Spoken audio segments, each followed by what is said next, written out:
bahwa sebaiknya PMI dikelola oleh orang yang profesional sehingga kinerjanya juga profesional, ya, menghasilkan, darah secara maksimal untuk kemaslahatan masyarakat.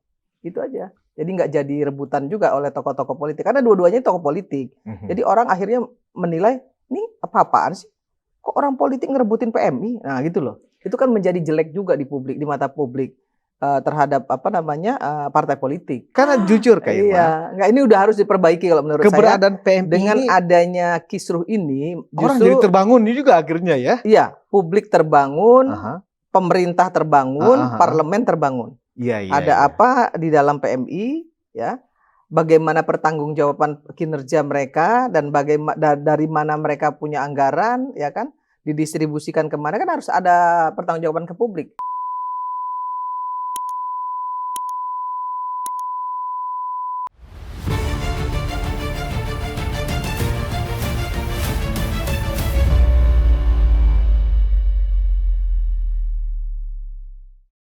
Ini sekarang ada perseteruan nih ya di Munas PMI ini, Kak Irma, ada Munas tandingan dan seterusnya. Nah, mungkin pemirsa atau penonton kita pengen tahu, Kak Irma, strategisnya apa sih PMI ini sehingga tokoh-tokoh sekaliber Pak Yusuf Kalla, Pak Agung Laksono memperebutkan nih PMI, ya kan? Apa sih strategisnya PMI di luar fungsinya sebagai penyangga atau penyedia darah untuk unsur-unsur kemanusiaan, Kak Irma? Ya, kan seperti ini, Bang.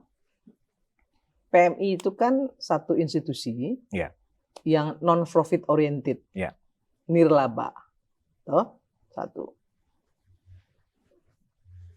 Harusnya dikelola bukan oleh, kalau menurut saya, dikelola jangan oleh tokoh politik. Tokoh dari partai politik, karena dia harus independen. Iya, iya. Ya, kenapa dia harus independen? Karena dia juga harus bisa dilakukan audit publik. Itu yang kedua. Nah, yang ketiga, harusnya PMI ini, karena ini juga ada kaitan dengan agama bahwa darah itu nggak boleh diperjualbelikan dan lain sebagainya, maka kemudian pemerintah harusnya turun tangan, bentuklah pansel. Kalau saya usulnya begitu, bentuk pansel, ya, kemudian ya dipilih secara profesional siapa yang bisa mengelola PMI ini secara profesional. Gitu. Jadi jangan dipegang oleh partai politik. Jangan dipegang oleh partai politik dan jangan dipegang oleh oknum-oknum yang ada di partai politik. Gitu. Supaya bermaslahat nih, gitu. Itu yang pertama. Yang kedua, ada apa sebenarnya di dalam PMI ini? Kok jadi rebutan? Iya, gitu. Itu kan menjadi tanda tanya besar oleh masyarakat. Betul. Gitu ya. Maka kemudian saya minta ya audit publik aja nih PMI.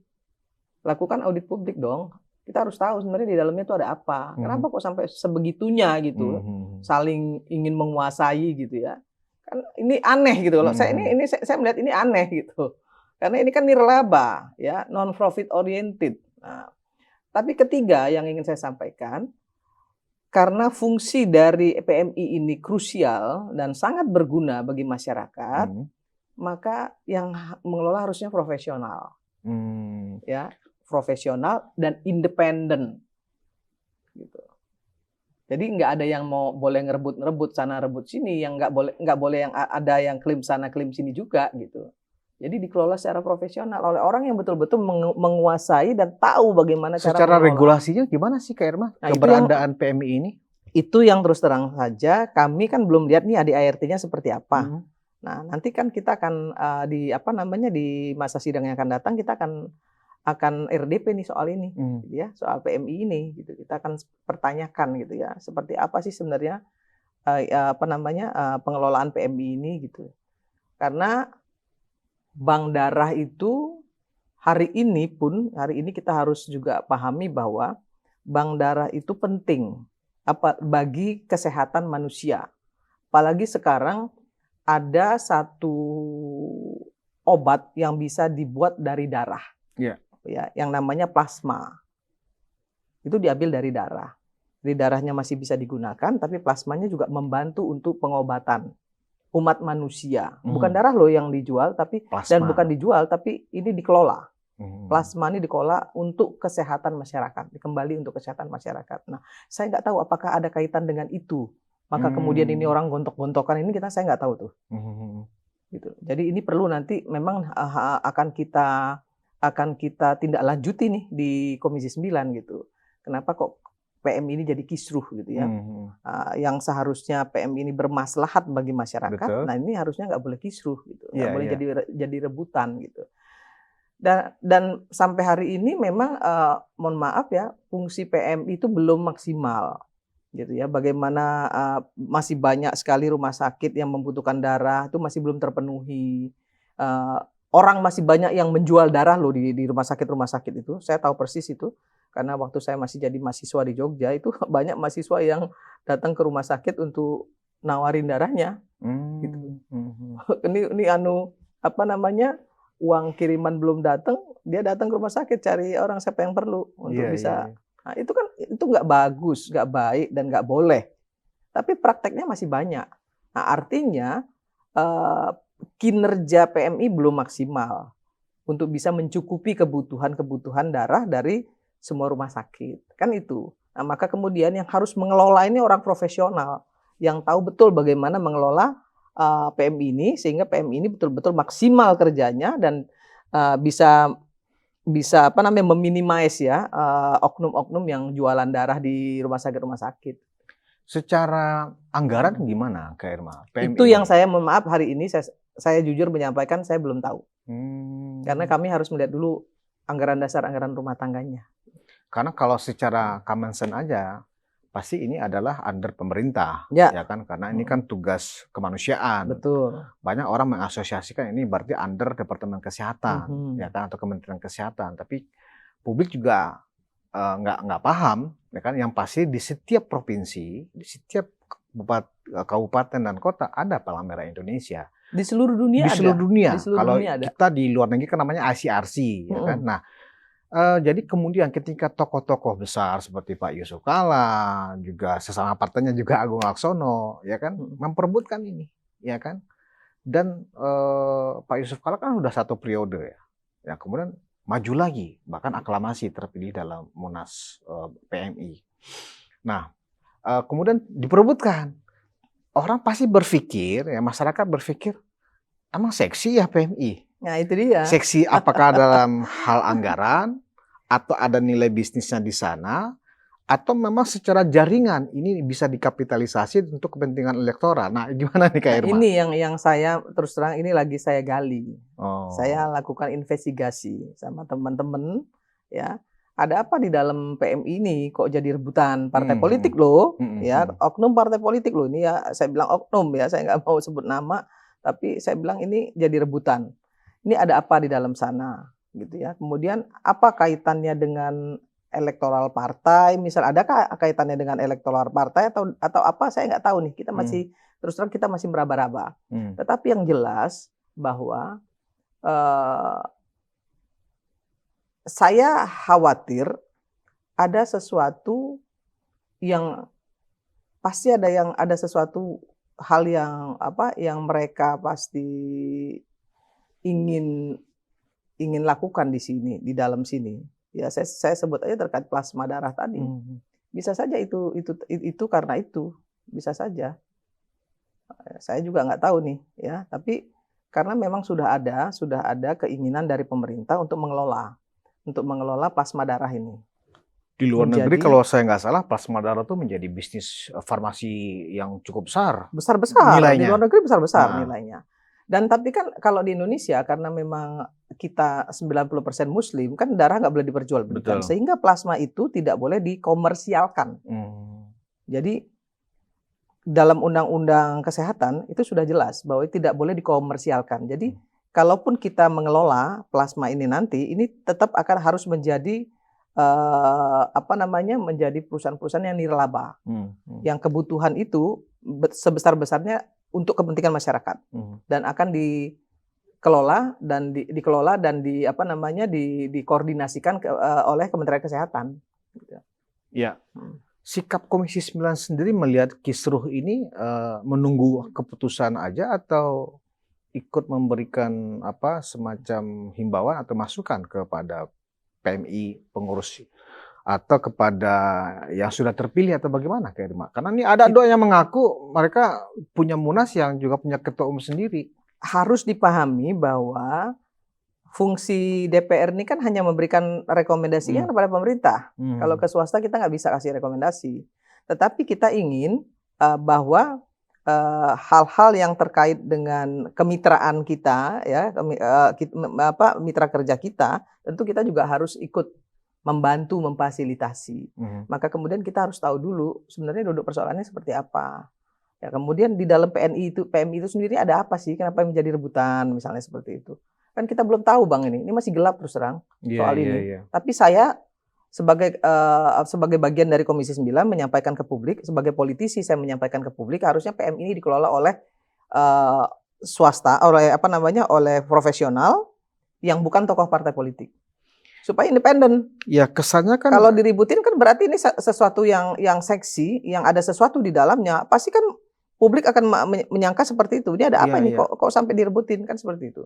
Nah, untuk menepis semua dugaan-dugaan ya yang tidak baik kepada PMI, maka biarlah PMI dikelola oleh orang profesional. Sehingga kinerjanya juga profesional gitu. Sampai hari ini terus terang PMI belum maksimal kerjanya. Ya, kalau dilihat dari bentuk pemilihan ketua umumnya kan munas, ya kan? Berarti ini NGO dong, kan begitu kesannya ya. Berarti ini semacam organisasi yang memang bukan under pemerintah, ya kan? Karena dipilih oleh cabang-cabang, provinsi, daerah, kan begitu. Kan aneh Kak Irma. Padahal kan ini sesuatu yang melekat dengan kepentingan masyarakat banyak dan itu harus under government, kan begitu? Harusnya. Makanya saya bilang tadi bahwa PMI ini harusnya walaupun dia ini sebenarnya menurut saya yang bagus itu adalah off officio. Off officio. Ya, dia di bawah Kementerian Kesehatan. Ya. Berkoordinasi dengan Kementerian Kesehatan. Ternyata enggak ya? Iya justru itu saya pengen tahu nih bagaimana situasi sebenarnya gitu. Karena kan ada munas gitu ya. Kan lucu juga nih. Nah, sementara hasil output dari PMI itu untuk kepentingan masyarakat banyak. Ya kan nirlaba nih satu hal yang harus jadi support. Ya. Tapi kalau kemudian malah jadi rebutan kan malah menjadi sesuatu yang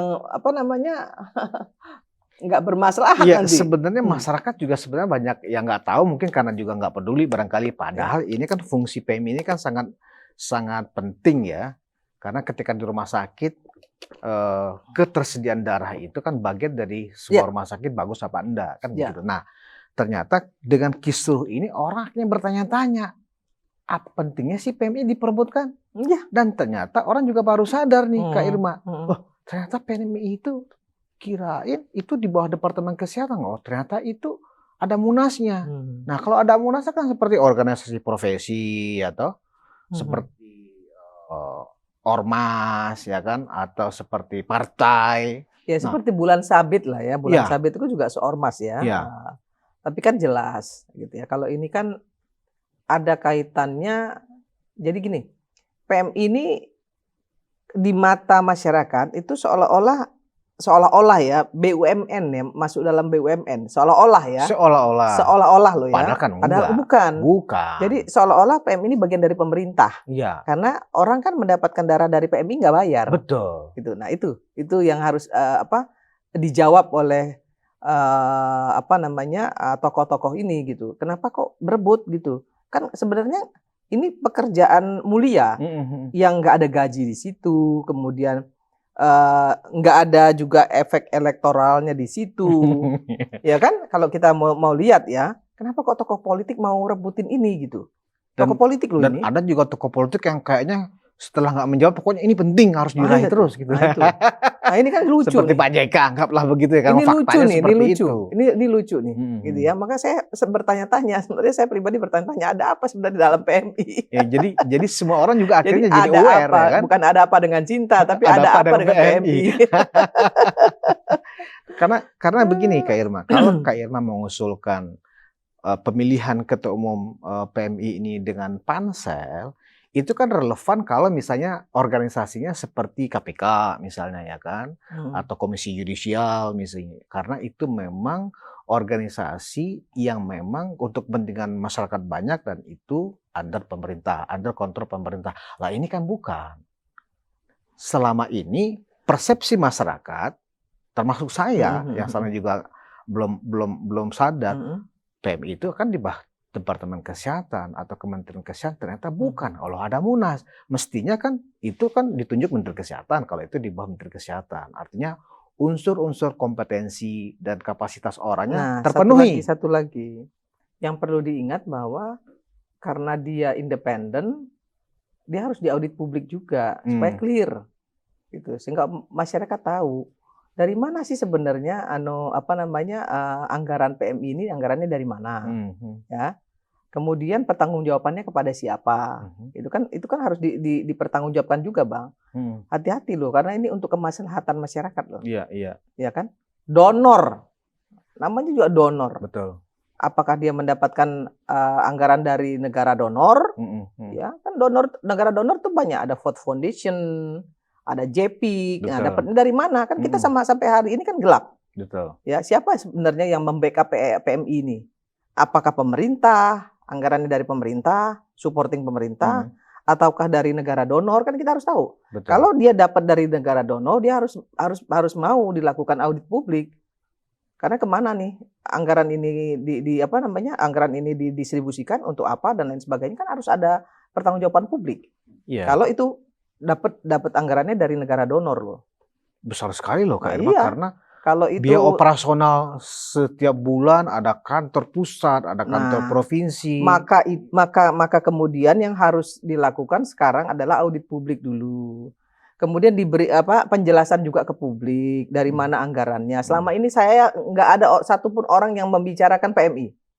Setelah ribut ini baru orang terhenyak ya. Ada apa sebenarnya dalam PMI? Kenapa jadi rebutan? Kan begitu. Atau jangan-jangan Agung Laksono sebenarnya ingin menyadarkan masyarakat aja sebenarnya, makanya dibikin rame ya kan, biar orang tahu nih PMI ada apa. Iya, bisa jadi juga gitu ya. Kita nggak tahu hati orang, Bang. Iya. Tapi saya tetap ingin menyampaikan kepada pemerintah dan publik bahwa sebaiknya PMI dikelola oleh orang yang profesional sehingga kinerjanya juga profesional. Ya, menghasilkan darah secara maksimal untuk kemaslahatan masyarakat.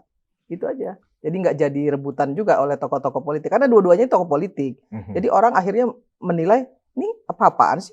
Kok orang politik ngerebutin PMI? Nah gitu loh. Itu kan menjadi jelek juga di publik, di mata publik terhadap partai politik. Atau kemudian Kak Irma sebagai anggota Komisi 9 mempertimbangkan untuk mengkaji ulang eksistensi dan keorganisasian dari PMI. Akan begitu? Supaya lebih komprehensif ini Kak Irma? Enggak, kalau kita kan jelas fungsi di DPR itu jelas Bang. Kita nggak bisa turun sampai sejauh itu. Merekomendasikan kan bisa? Merekomendasikan ke pemerintah boleh. Ya, maksud saya seperti itu. Saya secara pribadi kan tadi menyampaikan bahwa sebaiknya dibentuk pansel, ya kan? Menata kembali lah keorganisasiannya itu seperti apa, dan menjelaskan dan PMI juga wajib menyampaikan ke publik dari mana mereka dapat duit. Itu wajib loh. Sebuah organisasi nirlaba yang mengikut sertakan banyak pihak di sana, ya kan, dia harus melaporkan dari mana uangnya dapat dan kemana didistribusikan, untuk apa didistribusikannya harus dilaporkan ke publik. Betul. Karena kalau kita lihat dari sisi kantor, ya kan, nggak murah loh manusia, nggak murah. Kan, itu bayangan saya tuh lebih dari 1 triliun itu. Nggak murah. Ya kan, nggak murah itu, ya kan. Nah kalau itu tidak jelas sumbernya dari mana dan tidak ada pertanggungjawaban, ya kan, berarti selama ini siapa yang kecolongan ini sebenarnya, ya kan? Tahu gelap. Karena jujur Kak Irma. Iya, nggak, ini udah harus diperbaiki kalau menurut keberadaan saya. PMI dengan ini, adanya kisruh ini, orang jadi terbangun juga akhirnya ya. Iya, publik terbangun, pemerintah terbangun, parlemen terbangun. Iya. Ada apa di dalam PMI, ya?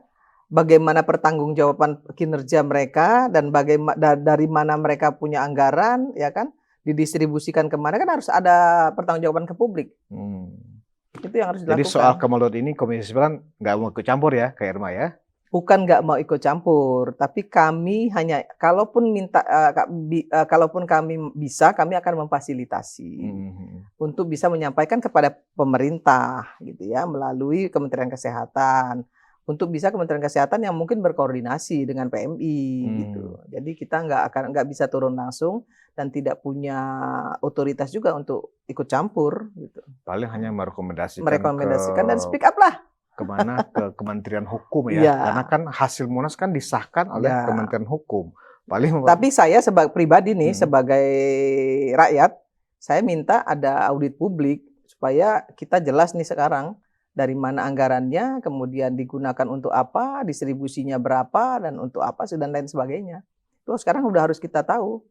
Ya, sebagai rakyat saya mau tahu nih, ya, dari mana anggaran PMI ini selama ini, didapat dari mana.